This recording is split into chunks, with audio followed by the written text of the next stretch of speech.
Naruto's Chunin Exams arc is upheld as one of the greatest arcs in shonen anime and manga just ever, and after having just watched it myself for the first time a couple months ago, I can completely agree. Out of all the anime and manga that I've watched and read, which isn't too much, mind you, I'm still pretty new to anime and manga as a medium, the Chunin Exams is definitely some of the finest. But can its follow-up arc, the Konoha Crush, uphold that same level of quality? Let's dive right in and find out.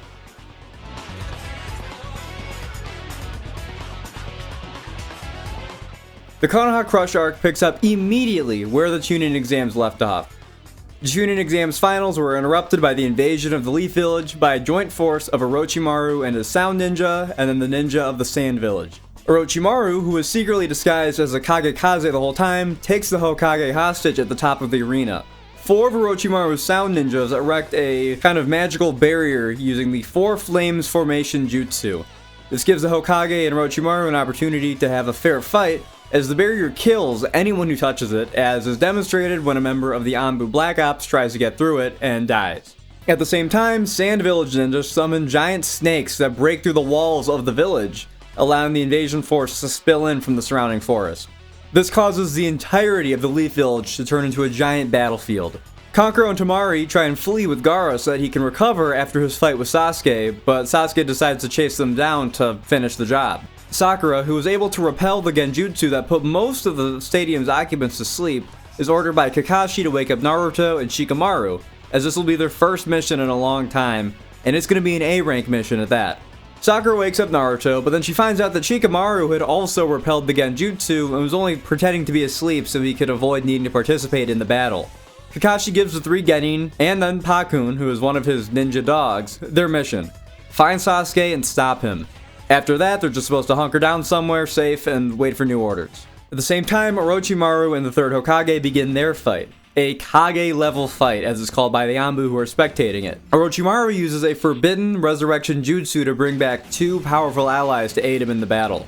The first two Hokages. They apologize to the third Hokage that they have to fight him, as they were once the third Hokage's teachers, but at this point they're just being controlled by Orochimaru, acting completely against their own will. But before that fight kicks off, we cut back to Pakun and the genin, and Pakun is able to detect a group of Sound Ninja that's trailing them. So to throw them off, Pakun tells everyone to walk back on their footprints so it looks like their trail ends suddenly, and then they hide in the trees. Shikamaru volunteers to stay behind and ambush their pursuers with his Shadow Possession Jutsu, while the others continue after Sasuke and gain some ground. The Sound Ninja fall into the ambush, and Shikamaru is able to trap them with the Shadow Possession Jutsu. He has 8 Sound Ninja trapped with the Jutsu, but Pakun said that there were 9 trailing them, and then Shikamaru realizes that they must have had a 9th ninja trailing behind the main group to prevent a total ambush like this. Still exhausted from his fight against Temari during the actual Chunin Exams finals, he starts to think about his life, and he accepts that he's just probably going to die here. But then just then, at the last minute, Asuma Sensei swoops in and completely whoops all the Sound Ninja, and he saves Shikamaru's life. We then see that Gaara and his team are still in the forest, with Temari realizing that they're being pursued by more than just Sasuke. At the same time, the fight between the third Hokage and the resurrected first two Hokages is about to start. As the battle begins, the third Hokage quickly realizes that he's outnumbered and outmatched by his opponents. The first Hokage has power over nature, and he can make trees grow out of seemingly nowhere. And then the second has power over water, so he's pretty much using water bending against the third Hokage, which is pretty cool. To even the odds, the third summons a very strong ally of his, Enma the Monkey King, and has him transform into a staff with which he can fight. To counter against the Monkey King's staff that the third Hokage is using, Orochimaru pulls out his signature blade, the Kusanagi Sword, or as they call it in the dub, and in Fortnite, the Grass Sword. The third Hokage keeps fighting the reanimated Hokages, and he ends up using paper bombs and he blows their legs off, clean. But the legs just end up regenerating, which lets him know that this isn't a fight he can just win with brute force. Orochimaru then reveals his dark secret to the third Hokage. He peels off his own face, revealing the face of a young girl beneath his own face. At the same time, Sasuke catches up to Gaara and the other Sand Ninja, so Temari stays behind to stall and let Kankuro and Gaara try to escape. But Temari is absolutely no match for Sasuke, so he beats her up pretty quickly and just continues his chase. Then back at the Kage fight, Orochimaru reveals that he has mastered a particular forbidden jutsu that allows him to place his soul into another person's body and basically taking it over as his own. This means that Orochimaru has completed his search for a method with which to obtain immortality, which is a search, and the way he was going about it is the very reason he was exiled from the Leaf Village in the first place. So Orochimaru's master plan to live forever is just to steal a new body whenever his current body starts to break down, and that's why he's in the Leaf Village right now, because he wants to steal Sasuke's body and use it as his next vessel for his soul. The third Hokage says that he should have killed Orochimaru years ago when he had the chance, and then readies for a new attack. He summons a pair of shadow clones, and then prepares a forbidden jutsu that is invented by the fourth Hokage, that not even Orochimaru knows about.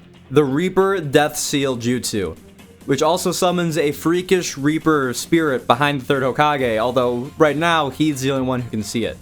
The second Hokage retaliates with a genjutsu that surrounds the third in total blindness, and Orochimaru says that he'll destroy the Leaf Village and then kill the third Hokage.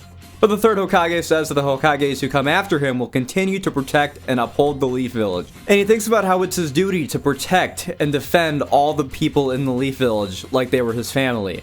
And then he charges forward at Orochimaru with an attack. The Hokage shadow clones use the Reaper Seal Jutsu to seal away the souls of the first and second Hokages. The jutsu steals the soul of the victim and prevents them from passing on into the afterlife. Basically traps your soul in eternal torment. So not fun. After the jutsu is used, the Hokages all have a quick moment of clarity. The first and second Hokages apologize for having been forced to fight the third Hokage, and the third apologizes for the fate that he's just sentenced them to. The third steals away their souls, and then their bodies start to fall apart, revealing that Orochimaru was using Zaku and Tsuchi's corpses, like the two genin who were part of Dosu's squad in the Chunin exams. He killed them and then used their bodies as vessels to basically channel the first two Hokages. Unlike Dosu, who figured out how they were just pawns to Orochimaru and tried to lash out by fighting Gaara before the finals began, these two were unaware and were evidently sacrificed in part of Orochimaru's big ploy. The third Hokage charges Orochimaru, whose grass sword stabs him in the back with an attack that Enma was not able to protect against. Orochimaru asks why the third Hokage didn't dodge, and the third says that his jutsu is self-sacrificing, so he's gonna die either way.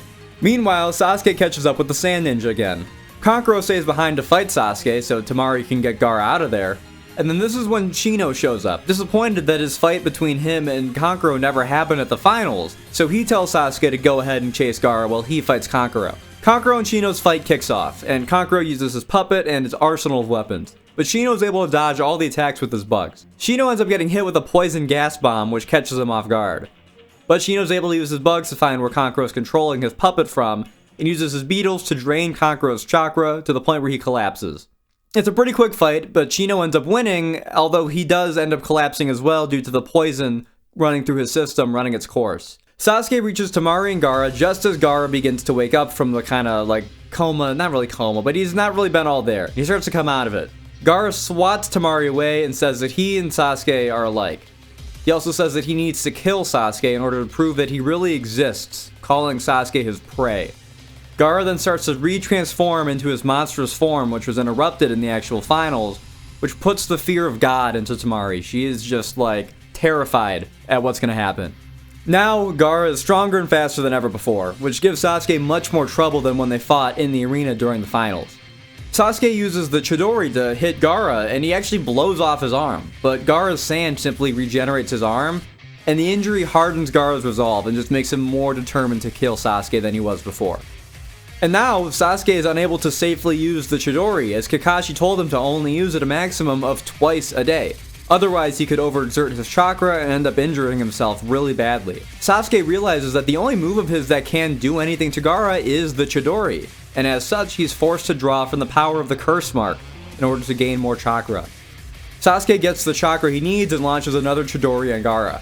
The Chidori once again damages Gaara's monster arm, which again quickly regenerates. Sasuke collapses due to how drained he is, and Gaara gets ready to kill him.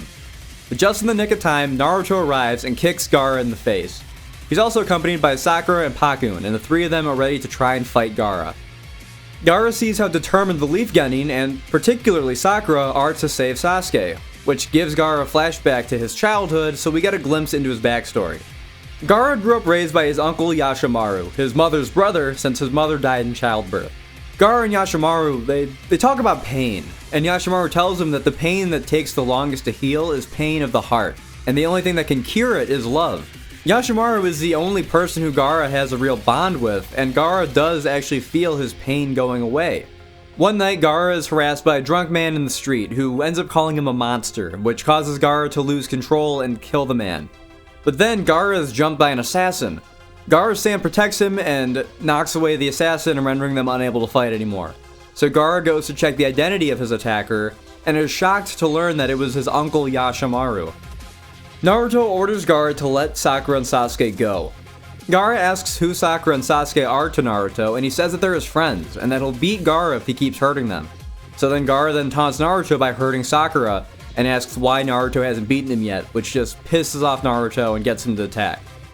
We then jump back and see more flashbacks of Yashimaru's assassination attempt, and we learn that Gaara's father, who is the Kage-kaze of the Sand Village, gave the order for Yashimaru to kill Gaara. Yashimaru then twists the knife even further by saying that he could have refused the order had he wanted to, but he wanted to kill Gaara. He accepted the mission because of how much he hates Gaara for causing his sister to die in childbirth. As the last-ditch effort to kill Gaara, Yashimaru reveals that his vest is covered in paper bombs, so he tries to blow himself up along with Gaara. Gaara survives the explosion, but Yashimaru obviously does not, and this leaves Gaara in an even worse state emotionally than he ever was before up until this point. As not only did he lose the only person who he loved, Yashimaru turned out to have hated him the whole time. This marked a fundamental shift in Gaara and his philosophy. He began to only live caring for himself, and he believes that the only purpose of his existence, because of the monster that he is to kill others. Back at the fight in the present, Gaara turns one arm into a big claw and begins to crush Sakura with it. But then he detaches that arm and regenerates one back on his own body so that he can keep Sakura where he wants her. He also further transforms into his demon form, and he sets his sights on killing Naruto, telling him that he needs to fight for himself and not his friends if he wants to survive.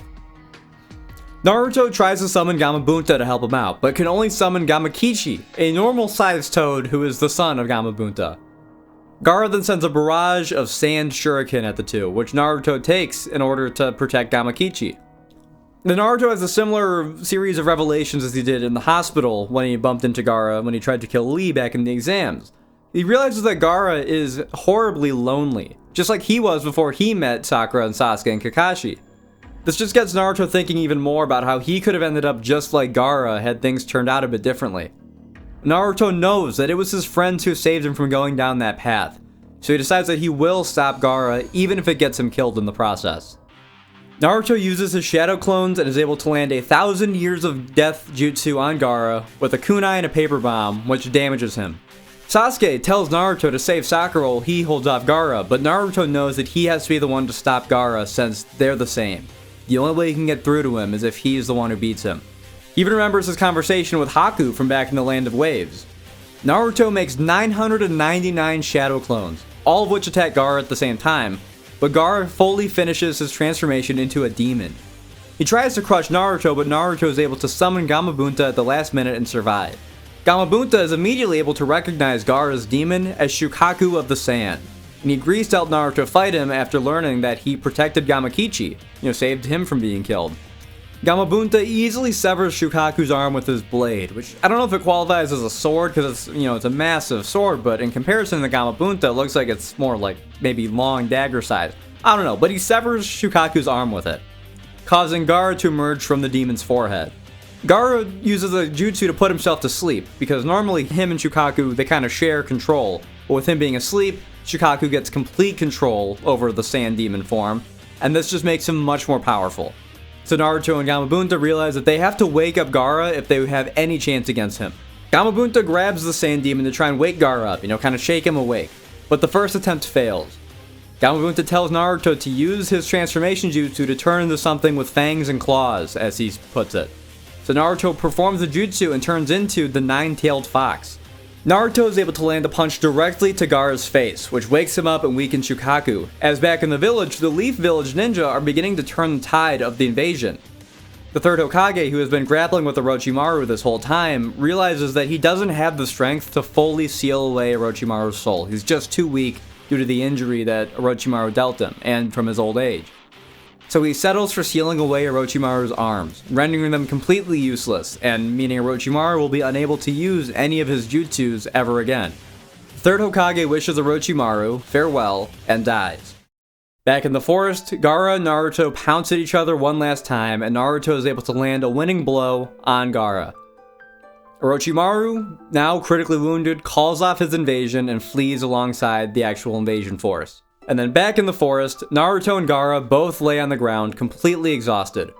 Naruto says that he understands Gaara and he feels sorry for him in his childhood, but he says that he will kill him if he ever threatens his friends or the Leaf Village again. Sasuke then runs up to Naruto and tells him that Sakura is going to be alright. But Gaara, he hears Naruto's words and he begins to rethink his view of the world and his philosophy. Just as Temari and Kankuro reach him, they get him and they begin to take him back home to the Sand Village. And he apologizes to the both of them, which leaves them both speechless. The following day is a day of mourning for the Leaf Village. They mourn all the lives lost in the invasion, but they hold a special funeral for the third Hokage on top of the Hokage mansion, which is like where he works. Or worked. He's dead now. Naruto asks Iruka-sensei why people sacrifice themselves, and Iruka says that a sacrifice like that leaves behind a legacy, a will of fire, as he puts it, that will inspire people and will be remembered for generations. And finally, we cut to two shinobi walking towards the Leaf Village. One asks the other if he feels sorry for his former village after hearing about the invasion. Hesitating at first, he says no, and then he lifts his head towards the camera, revealing in his eye that he has a Sharingan. The Konoha Crush is pretty much just the extended payoff to all the setup in the Chunin exams. It's literally just a dozen episodes straight of fights, with not a whole lot of story development. There's also a little side plot with Konohamaru and the other children as they get evacuated by Iruka into the Hokage faces to wait out the invasion. It had quite a few scenes throughout the arc, but I felt like they broke up the pace too much to add in the little summary, so I just figured to save it towards the end. Konohamaru does get some foreshadowing that his grandfather would not survive the invasion, as the giant carving of his face cracks up on the Hokage faces. We also see Konohamaru at the funeral being comforted by Iruka-sensei. Again, there's not really a whole lot here, and I couldn't find a very natural way to weave this very small plotline through the rest of the script, but it's important to know as Konohamaru's reaction to the death of the third Hokage is a huge part of his character in the following arc. So it's important to know that this kind of gets set up here. But much like the previous arcs, I think that the strongest part of the story here is the villains, and how they interact with and then reflect back on the main cast. Orochimaru was always lurking in the background during the Chunin exams, but it's here where he's front and center, the whole time. His fight with the third Hokage takes up a solid, third or even more of the screen time of this arc. That's like one of the biggest things that gets focused on here. And everything Orochimaru does just shows how evil he is. Whether it be resurrecting the first two Hokages to be his puppets, or using two of his Sound Genin's corpses as hosts for the two Hokages, or the experiments he committed in the past that we see in flashback. I was telling one of my buddies up at school about Orochimaru, and the comparison that came to his mind is that he's kind of like a vampire, and I think that's actually a very good way of putting it. He achieves his twisted form of immortality by stealing the life of others. This is because, as we can see in the arc, the one thing that motivates Orochimaru is the fear of his own death. He is terrified of his own mortality. This is most evident when the third Hokage has him with the Reaper Seal Jutsu, and when he finally gets grabbed and his soul is getting ripped out of his body and he can see the Reaper behind the third Hokage, it's the first time we see Orochimaru really terrified. I think it might be the only time. He's just a very sinister character through and through. And it's also worth noting that Orochimaru is like an evil inverse of the third Hokage. They both lead villages whose ninja are willing to die for them. They are very loyal to their leaders. And the big distinction between the two of them, though, is that the third Hokage is willing to lay down his own life to protect his village, but Orochimaru is willing to sacrifice his village to save himself. I think Orochimaru is a great villain, and I'm glad that he sticks around through the rest of the show as an ever-present threat. Especially now that Gaara is no longer a villain going forward. This is it for him as an antagonistic force. I love that he's another character who parallels Naruto, but much more directly than someone like Haku or Sasuke. And Gaara's backstory is pretty much Naruto's backstory, but even worse for him, somehow. Yashimaru is kind of like Gaara's Iruka-sensei, the one older person in his life who he has a real bond with. Even though Gaara does have his father and his siblings, Kankuro and Temari, which I don't know if I've mentioned, they're siblings, none of them really love him. His father kind of hates him, just kind of sees him as a monster that they created as an experiment.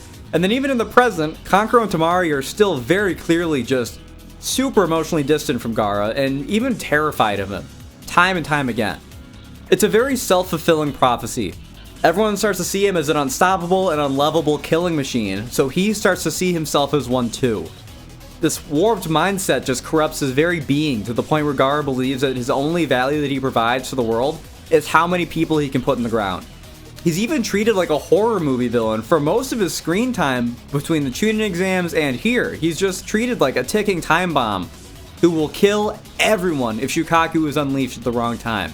This is the very same thing that the Leaf Village sees Naruto as with the Nine-Tailed Fox. It's very plainly spelled out in the show. And because the first show, Naruto, is aimed at a bit younger of an audience than Shippuden, a lot of these themes are very plainly spelled out in the show. There isn't really too much for me to put my own interpretation on it or deeply read into it. And plus, I've already talked a lot about some of this stuff since these themes were present in the Chunin exams too. But Naruto could have turned out just like Gaara had he not had Sakura, Sasuke, Kakashi, Iruka, the third Hokage, etc. become his friends. These people who he cares for and who they care for him. Naruto's fists and words just have some kind of power for convincing people and changing their views on life and their philosophies, because just like with Neji, once Gaara's been beaten by Naruto, he starts to rethink how he's living his life. Once he sees how friends are what Naruto lives to protect, even so much as a little apology, just a simple "I'm sorry" to his siblings as they leave the village and head back home, is just the first step in a major change for Gaara that is just really, really cool to see unfold. This also is a very big turning point for Naruto himself as well, as going forward, I don't really think he ever gets treated like an outsider or is shunned by the village anymore the way he was in the early episodes. The way I see it, this is the big moment that really solidifies his friendship with Sakura and Sasuke. I think it's really during these trials that they go through during the Chunin exams and the Konoha Crush that solidifies them as not just squad mates, but real, true friends. Aside from all that boring character stuff, there's also a lot of just fun scenes with a lot of side characters in this arc. Shikamaru and Shino both get some time to shine, and we also see Kakashi and Guy Sensei fighting off the Sound of the Sand Ninja in the actual arena. We also get to see the older Ino Shika Cho squad reunite, which we saw them very briefly during the actual Chunin exams arc, but here we get to see them in action. They're made up of Ino, Shikamaru, and Choji's fathers, as they were once a team themselves, and they reunite to help fend off the invasion. And it's super cool to see these much more experienced fighters use these super high level versions of the very techniques that we got acclimated with and saw their children using in the Chunin exams. It's a really neat way to give us a look into what these abilities can grow into with more training further down the line. And of course, there's the end tease for the next arc. I know you already know who it is, but for the sake of keeping each of these videos semi-self-contained, I won't talk about who it is until the next video. I'm sorry. As for the arc overall, it's still really good, don't get me wrong, but I do find it a bit of a step down from the Chunin exam. That arc just had so many moving parts and characters to really keep things interesting over its long runtime. The Konoha Crush, it's only like 12 or 13 episodes, but it feels longer than that, just because it's pretty much just non-stop fight scenes. If I need to give a comparison to a video game, because I am, mostly a gaming channel, it's like Resident Evil 6. That game had some pretty solid gameplay, but the actual story is just explosions and actions 100% of the time, so by the end you feel completely numb to it. The Konoha Crush isn't anywhere near as bad as that, mind you. I'm just looking for some kind of comparison. Because in this arc, there's no real time to slow down and catch your breath, save for the Orochimaru and Gaara flashback sequences and the epilogue episode after the third Hokage dies. I don't know, the action can be fun and all, but my favorite parts of Naruto are the characters and how they grow. I'm a bit older than I think most people were when they started watching the show, or maybe, quite a few. I'm 19, so the fight scenes are really more secondary to me as compared to the character stuff. So with an arc like this that skews just so far into the action, it can lose me a bit. And speaking of the third Hokage's death, I kind of feel like it doesn't hit as hard as it should, which is bad because it's the big emotional moment of the arc, and really the mid-series climax of the show, or of part 1 of the manga, whichever you want to label it as. It's not like there was any lack of ability to give him screen time. I mean, he literally dies 80 episodes into the series. But probably about 80% of his actual screen time in the show is during his fight scene with Orochimaru. I saw enough of him and his relationship with Naruto to care about him and feel sad when he died, but not really enough to feel his loss quite to the extent that I think they wanted you to. I feel like the show could have just benefited from another episode even, just of Naruto and the third Hokage, because really, he was at the very beginning of the show, and then there was a bit of him sprinkled throughout the Chunin exams, and then the fight with Orochimaru. That was kind of it. And that's the other thing, is that I feel like the arc would have had a bit more lasting of an impact if Orochimaru and his Leaf Village were more successful in their invasion, or if maybe another supporting character had died. Feels a little anticlimactic. Although again, maybe I'm getting a little picky and nitpicky because Third Hokage's death is literally jumping off point for the next arc, which is penultimate arc of the series, and that really sets up some long-lasting stuff. As for my score, I'm going to give the Konoha Crush arc 3 out of 5 stars. Again, it's not bad by any means, and what character stuff is here I absolutely love, but I just feel like the fight scenes drag on a bit too much for my taste. Which is kind of ironic because episode count wise, this is the shortest canon arc of the series by far. Up next is the penultimate arc, The Search for Tsunade. Will it rebound from the slight dip in quality of the Konoha Crush, or will it continue this downward trend? Or will it just pretty much be on par with it? You'll just have to keep watching to find out. Thank you so much for watching. We're officially past the halfway point of the show if we're just talking canon episodes. But honestly, script-wise, I might be at the halfway point or less, because I do plan on covering all the filler episodes and the movies as well in the final video. But I don't plan on giving them anywhere near as much in-depth of a look as the canon content unless I think there's really something special there. So, I don't know how much those will take up. At this point, as of recording, I have the script for The Search for Tsunade written. But right now, I want you to consider liking and subscribing if you enjoyed the video, as it really helps out the channel. And let me know in the comments what you think of the Konoha Crush arc. Is this like a common fan opinion that this arc is a bit of a drop-off from the Chunin exams, or am I just crazy? I don't know what the consensus is, since I kind of avoid looking into that sort of stuff online, especially writing a script for a series project like this, because I don't want the internet's popular opinion to sway my opinion too much. But again, I'm going off script again. I'm very rambly this video. As always, peace out, God bless, and believe it. I'll catch you next time. Yeah, cause I got it like that. Flow so smooth like I got it on tap. Yeah, and I'ma say it be a good night while I'm on my Yingling, while I'm drinking Bud Light. Can you get it when you miss